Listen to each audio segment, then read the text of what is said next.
ముందుగా నందిగం సురేష్ గారు చెప్పండి, ఈరోజు ఒక గొప్ప పండగ వాతావరణం ఆంధ్రప్రదేశ్లో ఉన్న వైనం గురించి ముందు మాట్లాడండి. ఆ తర్వాత ఈనాడు ఆంధ్రజ్యోతిల యొక్క నీచానికి పరాకాష్ట. నేను 46వ సంవత్సరంలో ఈ వృత్తిరూపంలో ఉన్నాను. ఇంత దరిద్రంగా, ఇంత ఘోరంగా, ఇంత అవమానించే రీతిలో, ఆంధ్రప్రదేశ్ ప్రజలను అవమానించే రీతిలో ఇట్లాంటి కథనాలు రాయటం నేను ఎప్పుడు చూడలేదు.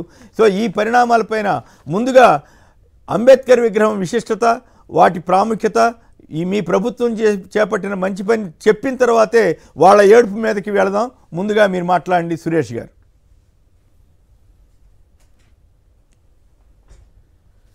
ఇవాళ రాధాకృష్ణ కానీ వాళ్ళ గురించి కానీ మనం ఎంత తక్కువ మాట్లాడుకుంటే అంత మంచిదండి.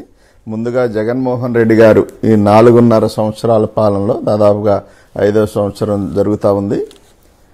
జగన్మోహన్ రెడ్డి గారు ఇచ్చిన సంక్షేమ పాలన చూసి వాళ్ళందరికీ ఏడుపు ఏంటంటే అండి, పేదవాళ్ళందరూ బాగుపడడం, పేదవాళ్ళందరూ ఆనందంగా ఉండడం, పేదవాళ్ళందరూ మధ్యతరగతి వాళ్ళు కూడా హ్యాపీగా ఉండటం అనేది జీర్ణింపు కాని విషయం రాధాకృష్ణకి, అలాగనే రామోజీరావుకి కూడా.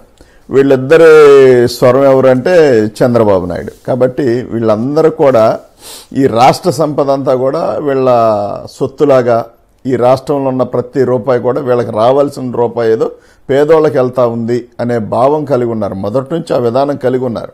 ఎందుకంటే చంద్రబాబు నాయుడు 14 సంవత్సరాలు పాలించినప్పటికి కూడా 14 సంవత్సరాల్లో ఎస్సీలకి కానీ, బీసీలకు కానీ, మైనార్టీలకు కానీ, ఎస్టీలకు కానీ ఏమన్నా చేశాడంటే ఏమి చేయకపోగా వాళ్ళ జీవితాలతో ఆడుకున్నాడు చంద్రబాబు నాయుడు అనే వ్యక్తి. ఇప్పుడు పేద పిల్లలకి వాళ్ళ చదువుకనో స్కిల్ స్కామ్ అనే ఈ మధ్యకాలంలో బయటపడింది చంద్రబాబు నాయుడు.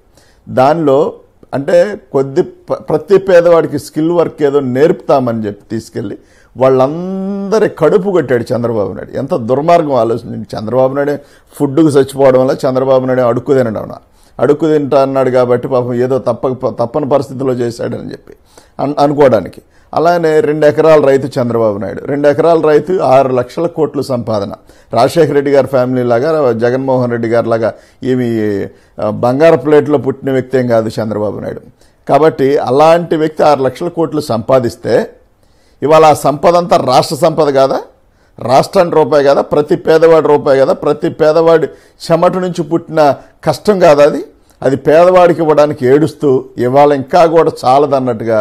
మరి సరేనయ్యా నీకు అవకాశం అని చెప్పి 2014 నుంచి 19 దాకా అవకాశం కల్పిస్తే అమరావతి అనే ఒక పేరిట, అమరావతి అని రాజధాని అనే ఒక పేరిట లక్షల కోట్లు స్కామ్ చేసి దళితులు, ఎస్సీలు, బీసీలకు ఉన్న అసైన్డ్ భూములు కాజేసిన వ్యక్తి చంద్రబాబు నాయుడు.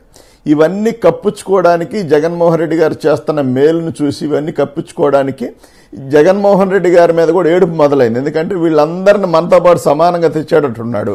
మనతో సమానంగా కూర్చొని మనతో పాటు ఎక్కడ మారుమూలన ఉన్న ప్రతి ఒక్కడు ఎమ్మెల్యే, ఎంపీ ఈ స్థితికి వచ్చేశారు. చంద్రబాబు నాయుడు కేసులు పెట్టి హింసించిన సురేష్ అనేవాడిని ఏకంగా తీసుకొచ్చి పార్లమెంట్లో తీసుకెళ్లి కూర్చోబెట్టాడు, ఒక దేశ ప్రధానితో కూర్చోబెట్టాడు. అదేవిధంగా ఆయన ముఖ్యమంత్రి, ఆయన హోదా ఆయనతో పాటు కూడా కూర్చోబెట్టుకుంటా ఉన్నాడు. ఇదంతా ఏంటంటే పేదవాడు బాగుపడతా ఉంటే ఏడుపు అనమాట.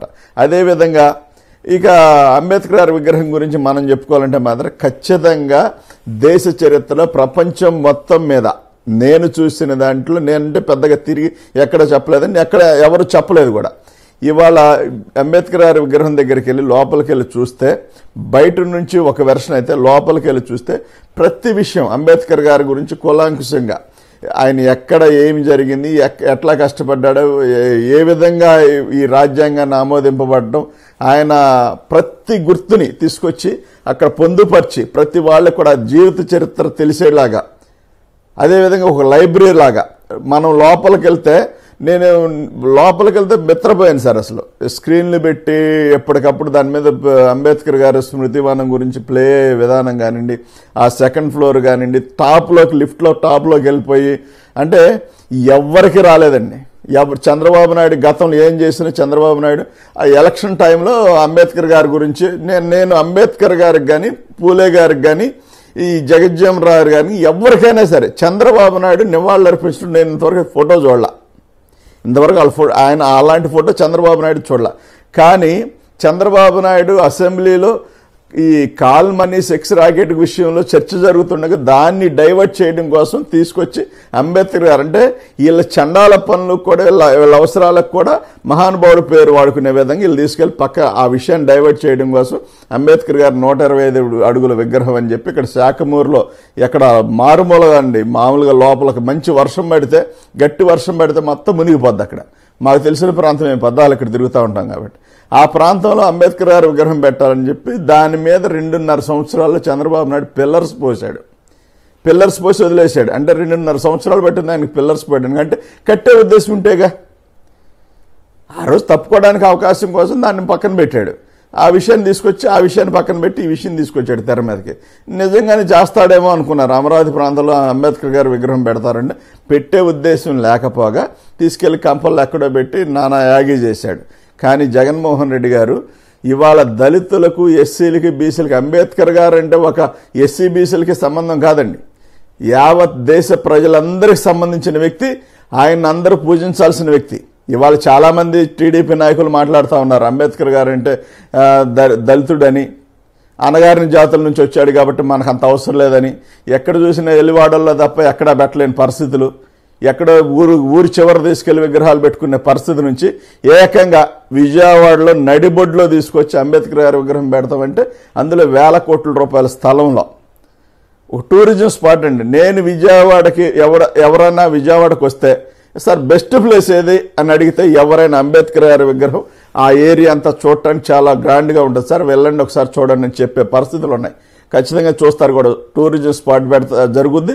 ఖచ్చితంగా ప్రతి వాళ్ళు దాన్ని చూడకుండా ఎవరు విజయవాడ వచ్చిన వ్యక్తి కానీ, విజయవాడలో ఉండే వ్యక్తి కానీ, విజయవాడ పరిసర ప్రాంతాలు కానీ, లేదు దేశ విదేశాల నుంచి ఎవరు వచ్చినా కానీ ఖచ్చితంగా సందర్శించాల్సిందే అనే విధంగా తీర్చిదిద్దాన్ని. అంటే ముందు ఏంటంటే అండి సార్ దానికి మనసు ఉండాలి, మనసు లేకుండా అదంతా జరగదు. అది మనసు ఉంది కాబట్టి జగన్మోహన్ రెడ్డి గారు దాని మీద ప్రత్యేకించి ఫోకస్ చేసి ప్రతి విషయంలోనూ శ్రద్ధ తీసుకొని ఏం జరుగుతూ ఉంది, మేము వెళ్ళినప్పుడు కూడా ప్రత్యేకంగా ఏం జరుగుతూ ఉంది, ఎట్లా జరుగుతూ ఉంది, బాగుందని చెప్పి కొన్ని వీడియోలు తెప్పించుకొని ఆయన చూడటం, అదంతా కూడా అంటే ఒక ప్రేమ. ఆ ప్రేమ ఉంటేనో మనసు ఉంటేనో జరుగుద్దే తప్ప చంద్రబాబు నాయుడు లాగా ఒక్కరి బుద్ధి ఉంటే మాత్రం జరగదండి. అదేవిధంగా 125 అడుగుల విగ్రహం కింద 85 అడుగుల హైటు, విజయవాడ నుంచి ఎటు నుంచి విజయవాడ నలుమూల నుంచి మనం ఎంటర్ అయ్యేటప్పుడు అంబేద్కర్ గారి విగ్రహం కనిపించే విధంగా ఎటు నుండి చూసినా. ఇప్పుడు మనం ఈ మధ్యకాలంలో పాపం చాలామంది టీడీపీ నాయకులు వక్ర భాష, సోషల్ మీడియాలో వక్ర భాష ఏమనంటే అసలు వాస్తవానికి ఆ స్థలం మీద చంద్రబాబు నాయుడు 2014 నుంచి 2019 లోపల దాని మీద టార్గెట్ పెట్టాడు. ఆ సైట్ మీద ఎట్లా అంటే అండి ఒక 100 years తన దాయాదులకు లీజుకి ఇచ్చుకొని ఆ స్థలాన్ని కొట్టేయాలనే కాన్సెప్ట్ పెట్టుకున్నారు. వాస్తవానికి ఆ స్థలాన్ని వేల కోట్ల రూపాయల స్థలాన్ని ఒక ఎస్ఎఫ్టీ ఒక ఇంతగానే 400కు 500కు అంటగట్టేసి 100 సంవత్సరాలు లీజ్ ఇచ్చేస్తే వాళ్ళు హ్యాండ్ ఓవర్ అయిపోద్ది, భవిష్యత్తులో ఈ స్థలం మందే అయిపోతుంది, తర్వాత మళ్ళీ పొడిగించుకోవచ్చు, ఎవరు రాజు ఏమైద్దో అప్పటికి ఏం జరుగుద్దో సరేలే అని చెప్పి అనుకునే భావంలో దాన్ని కాజేయాలని చూశాడు. కానీ ఇవాళ చంద్రబాబు నాయుడు నేను కొట్టేద్దామనుకున్న స్థలంలో మహానుభావుడు విగ్రహం పెట్టారనే ఫీలింగ్ కూడా మనసులో ఉంది. బయటపడలేదు, కానీ బయటపడితే జనాలు ఎస్సీలు బీసీలు మైనార్టీలు ఎస్టీలు చీ కొడతారు కాబట్టి చంద్రబాబు నాయుడు గారిని ఈ రామోజీరావు గారిని వీళ్ళందరినీ చీ కొడతారు కాబట్టి వాళ్ళు ఎక్కడ బయటపడితే మనల్ని చీ కొడతారనే భయంతో రకరకాల వెర్షన్లు ఎంచుకుంటారు. అసలు మనసులో ఉన్నది ఏంటంటే వాళ్ళకి అంబేద్కర్ గారి విగ్రహం పెట్టడం ఇష్టం లేదు. First point. జగన్మోహన్ రెడ్డి గారు అంత గ్రాండ్గా పెట్టేసరికి అసలు భరించలేకపోతా ఉన్నారు. ఎస్సీలకి బీసీలకి ఆయన చేసినంత మేలు ఎవరు చేయలేదు.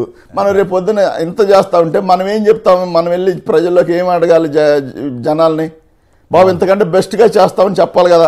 ఇంతకంటే బెస్ట్గా చేస్తామని చెప్తే జగన్మోహన్ రెడ్డి గారు పథకాలు ఇస్తా ఉంటే జగన్మోహన్ రెడ్డి గారు అప్పైపోతా ఉందన్నారు వాళ్ళు. కానీ ఇంతకంటే బెస్ట్ ఇస్తామంటే సమాధానం చెప్పలేరు కదా. పోనీ ఇదే ఇస్తామంటే మీరు అవసరం లేదు కదా నాయన, జగన్మోహన్ రెడ్డి గారు ఉన్నారు కదా మీరు ఎందుకని అంటారు. కాబట్టి డైలమాలో పడి కొట్టుకులాడుతూ ఉన్నారు చంద్రబాబు నాయుడు కావచ్చు, ఈ పవన్ కళ్యాణ్ కావచ్చు, ఈనాడు కావచ్చు, ఆ రాధాకృష్ణ కావచ్చు. ఈ కడుపుబ్బరం మహానుభావుడు విగ్రహం ఆడ తీసుకొచ్చి పెట్టారు.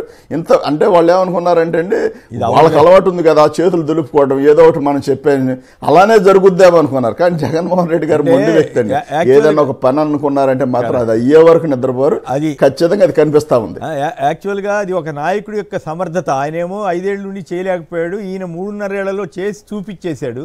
అది ఒక నాయకుడి యొక్క సమర్థతకి తెలియజేస్తుంది. ఇంకోటి ఏమంటే ఈ విగ్రహం ఇవన్నీ కూడా కూడా ఈ రూపంలో వస్తాయని వీళ్ళు ఊహించలేకపోయారు. ఊహించలేక ఇట్లా చెత్తా చెదారం అంతా రాసేస్తున్నారు. ఇక